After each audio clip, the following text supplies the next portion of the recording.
Let's jump right into it. So, joining us first today, we're joined by Jackie Bassar, Executive Director of Jolt, a nonprofit organization mobilizing young Latinos across Texas to lead, vote, and organize for lasting change.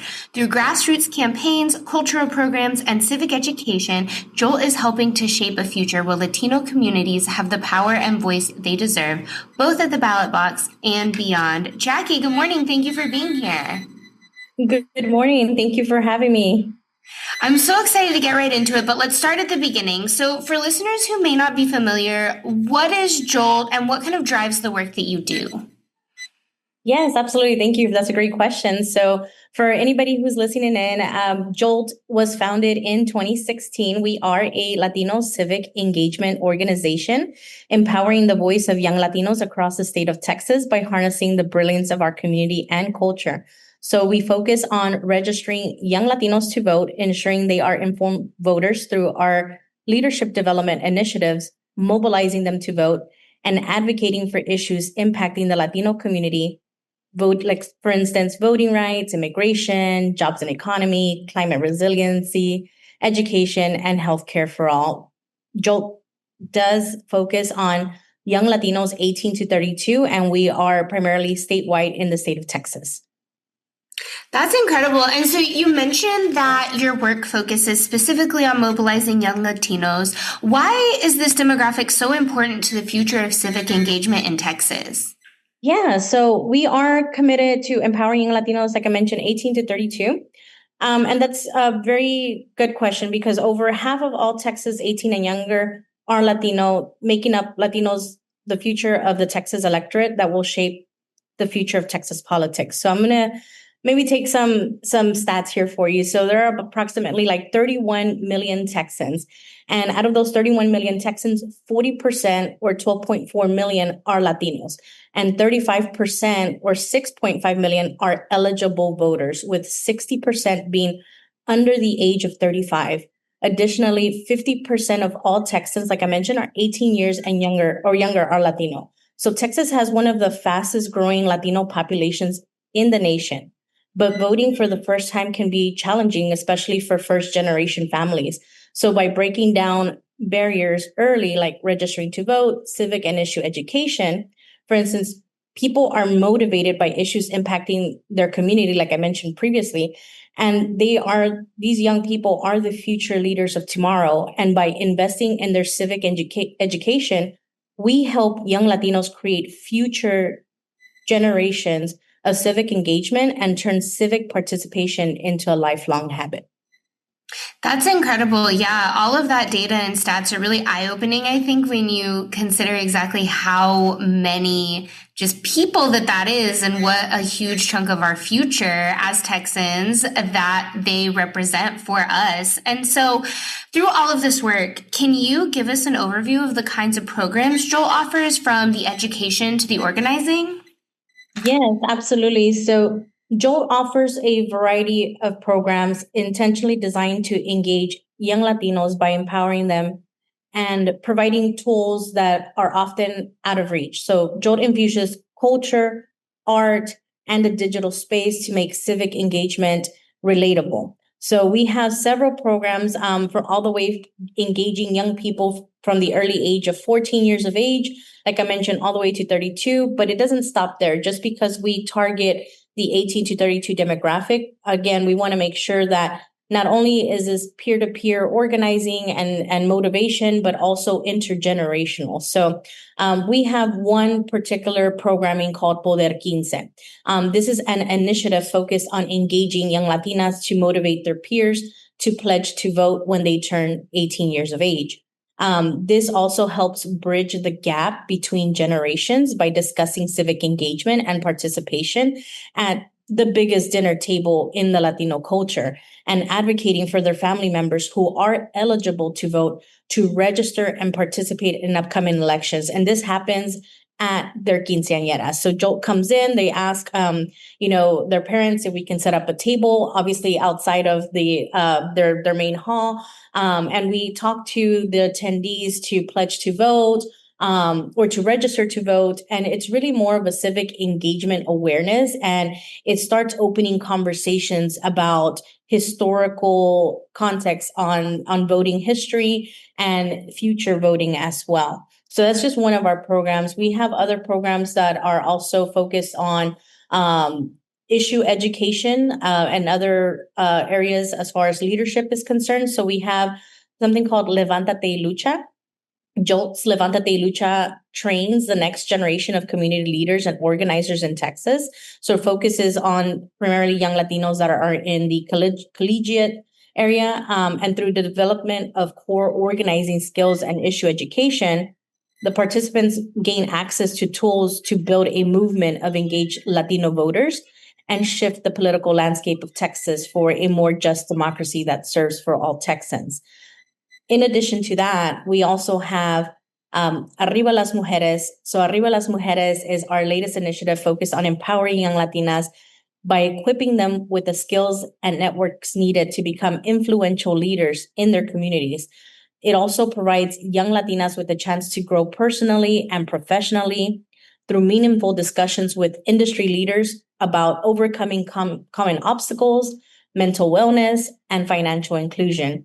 It's dedicated to educating young Latinas on civic engagement and advocacy with sessions designed to deepen their understanding of democracy, public speaking, and issue-based organizing.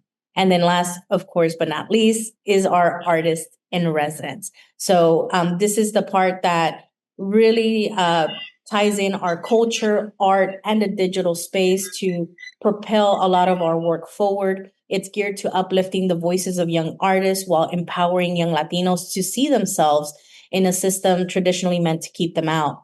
This program platforms young Latino artists to create work focused on advocacy and issue education, decorating our social media platforms with incredible illustrations and videos that really resonate with young Latinos today. That's incredible. What a wide array of programming and really incredible initiatives to engage young voters and upcoming voters. And so, all of this work really is centered around these young voters, these young people, educating them, helping them grow. So what are some of the challenges that you see young voters and organizers facing right now? Yeah, so some of the challenges that we see that young voters and organizing are facing at this time is that Texas has been primarily what we call red for a very long time, making young Texans feel deep voter apathy. The challenge comes in a waking up of these young people to the fact that compared to the 27% of Texans that voted for the Republicans, over half of all eligible voters in Texas did not vote. So when people say, oh, well, Texas is a red state, well, Texas is a non-voting state. And that's where Jolt comes in because, as mentioned previously, we want to create future generations of civic engagement and ensure that voting becomes a habit. There's often also disconnect between issues that are coming up and young voters that they care about, like climate change, education, affordability, immigration reform. And a lot of individuals might think that, young people do not, their primary priority is not the economy. It is their future. So they deeply care about the economy, but also how it relates to other issues that are impacting them and their communities. So young people, especially young Latinos, rarely see themselves reflected in elected officials or policy decisions. And here at our organization, we're trying to pave the way for them to become those future leaders and empower them with the tools, resources, and knowledge to get there. And so, around all of these initiatives, Jolt has launched some voter outreach initiatives leading into this election cycle. Can you tell us what's new or different about your efforts this year? So this year, this election cycle, we've intensified our approach with a more direct messaging about harmful legislation affecting our communities. Our Artists in Residence program will use our art to tell powerful stories, not only about our history and voting rights, but also about the current political climate and current issues and how this impacts young Latinos. In addition to that, we're using more targeted platforms such as like TikTok, Instagram, Reels, YouTube to with targeted video content that resonates with them through storytelling and educational webinars. Again, we want to ensure that these young individuals are informed about current policy, current legislation, current amendment items that are coming up. And we want to ensure that they not only turn out to vote, but that their peers also turn out to vote. We've also evolved our strategy to focus on breaking down complex legislation into accessible content, clearly showing how policies impact Latino families via short and long video forms, and prioritizing the use, like I mentioned, of TikTok to reach young Latinos, but also their peers and other generations. But through collaborative art and digital storytelling, we're building a stronger cultural connection with modernization of our organizing efforts with peer-to-peer digital tools and informative webinars. In addition to traditional, door knocking, mailers, text banking, we want to ensure that we're reaching not only beyond the digital space as well. Yeah, and that truly is so much work. And so, in addition to all of those initiatives that you're taking, are there any upcoming events or community actions in Houston that listeners should be aware of? Yeah, absolutely. So, National Voter Registration Day is on Tuesday, September 16th, and we'll be having an event at our local cafe here in Houston. We have a cafe in the area called Blanca's Cafe, where we will be having an event for people to come out and register to vote. There is obviously an upcoming election that we want people to be aware of and make sure that they're registered to vote. But National Voter Registration Day is a national event pushing voter registration across the country. So in Texas, October 6th is the last day to register to vote for the upcoming November 2025 election. So we invite people to come out, register to vote with us, and of course, just keep an eye out for more information on our event on our social medias and our website. Amazing. And so for anyone that's listening that's excited about Jolt and your work, how can people get involved, whether they're looking to volunteer, donate, or participate in leadership development? And then also, where can listeners go to just learn more about your programs or stay connected with you? Yeah, absolutely. So we encourage anybody to get involved by joining Jolt's programs, either through volunteering, attending an event, or following us on social media to stay up to date. Even if you don't know anything about civic advocacy, we encourage every young person to use their passion to make a difference for their community. So they can please visit jolttx.org to get involved and learn more about our fight for a compassionate and more progressive Texas. Amazing. Thank you so much for all the information and all of your hard work. And for those listening, as a reminder, you are listening to Amplified Houston, Thursday edition. Amplified Houston is a collaborative radio show presented in partnership with Houston's 5 leading nonprofits and, of course, listener-sponsored KPFT Pacifica Radio.